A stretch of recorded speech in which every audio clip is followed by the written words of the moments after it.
communication ya ba Congolais et transitaka na Kigali.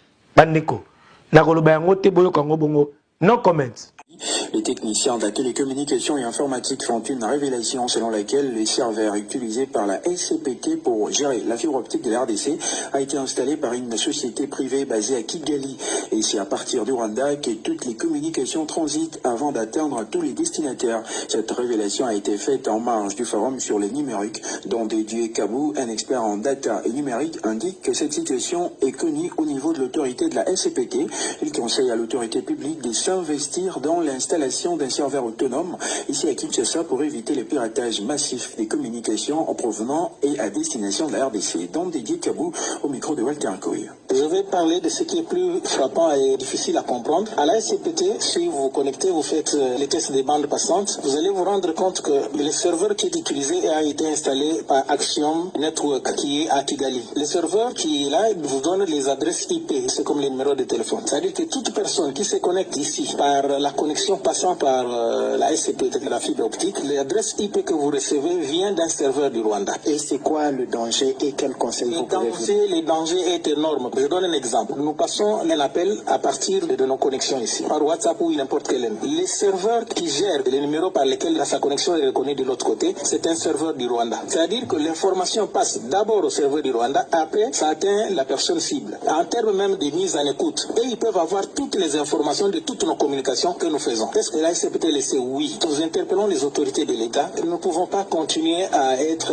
infiltrés jusqu'à ce niveau-là. Il faudrait que l'État, les autorités aient la bonne information. S'ils veulent douter, ils peuvent aller simplement à la SCPT. Ils trouveront que les serveurs qui font les routages, c'est les serveurs du Rwanda qui font fournir, contrôlent nos connexions entrantes et nos connexions sortantes. Combien peut coûter ce type de serveur? Il suffit vraiment qu'on installe un data center. Pour les pays, ça ne coûtera rien. C'est aux environs de 3 millions et 5 millions de dollars américains. Il peut créer son data center avec les serveurs qui va se faire le routage pour gérer la communication et des bandes passantes qu'il vend aux télécoms et des connexions qu'il va fournir lui-même à la population ou bien au service de l'État. Et dans la même rubrique, dont Didier Kabou, expert en data et numérique, indique que la RDC peut générer 5 milliards de dollars par an, l'argent que gagnent aujourd'hui les sociétés cellulaires, rien qu'en vendant les services d'accès aux réseaux sociaux. Selon lui, cela passe par 2 étapes. Primo, l'installation par l'État des antennes Wi-Fi à partir de la fibre optique dans les grands centres urbains. Secondo, vendre directement la connexion Wi-Fi aux utilisateurs sans passer par les sociétés cellulaires. Ceci va leur permettre d'utiliser WhatsApp, Facebook, Twitter, Instagram, Skype et tous les autres réseaux sociaux sans acheter du crédit.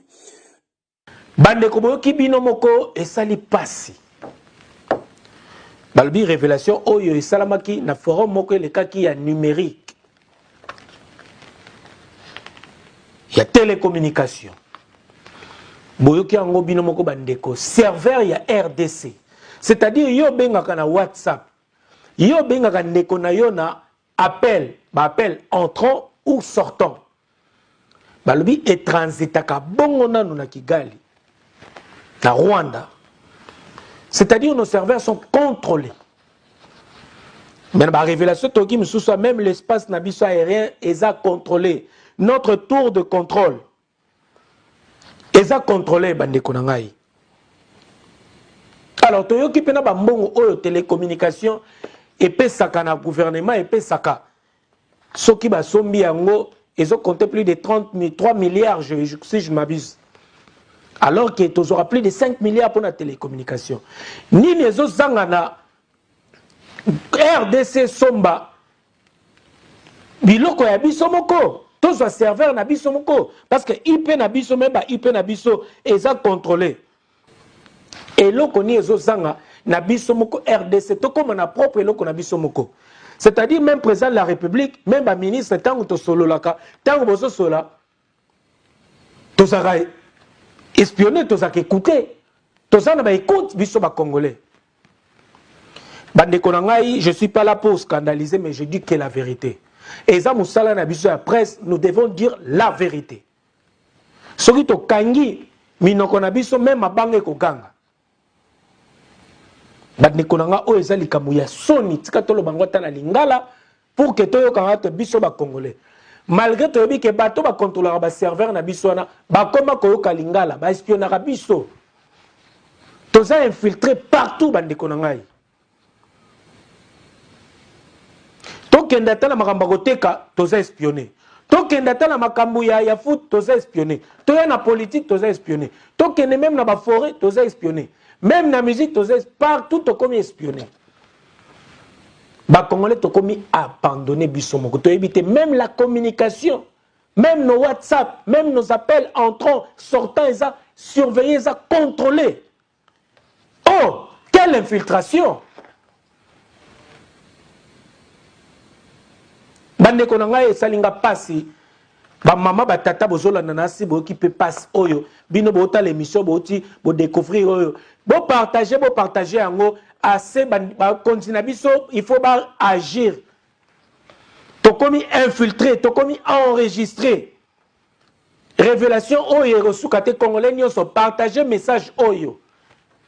Kate yango partager yango parce que toza infiltré. Nos appels et pasarana nous tout d'abord ils sont contrôlés par le Rwanda. Ba WhatsApp nabiso, les appels, adresse IP nabiso ils sont gérés par Kigali.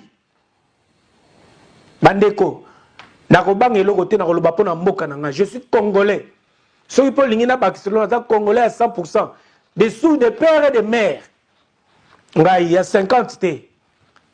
Je suis congolais. Attends, congolais à 50. Mais ça veut dire qu'une partie a eu ça congolais, il y a un souci. Bande qu'on a commenté mingité boyo ki binomoko serveur nabiso RDC ça contrôlé. Appel nabiso nyoso communication nabiso nyoso et transitakana no par Kigali. C'est-à-dire tant yozo benga ndeko nanga mboka na biso fe bonga ba zui yango nanu donc eleki no Kigali no ne yunguli yango nanu etamize yango nanu après bokela ngo wo na Kinshasa yango muno osola bolo ba mamempoto ka o mutakomolo ba chinois nzoka ne ba appel na biso ezalaka surveiller eza gérer eza contrôler tout transit par Kigali. Bande ko révélation éthique la ka te pona et panzane qui ne partout comme atina bakonzi. C'est le votre nolita mboulessage, je suis jeune, je suis congolais, fier de l'être même. Mais makambo il faut changer. Bakonzi na biso il faut botelema. Bakonzi na biso il faut boyoka likambo yo. Il faut bo agir. Bo sombelo ko ya biso moko. Comment est-ce que biso to ko za la contrôler? Bakonzo possession na biso na makambo nyonso. Mboke ça occupé makambe belé si na makambu ya télécommunication aba occupation si na appel na ba appel monsieur dame tout c'est trop d'accord tu continues émission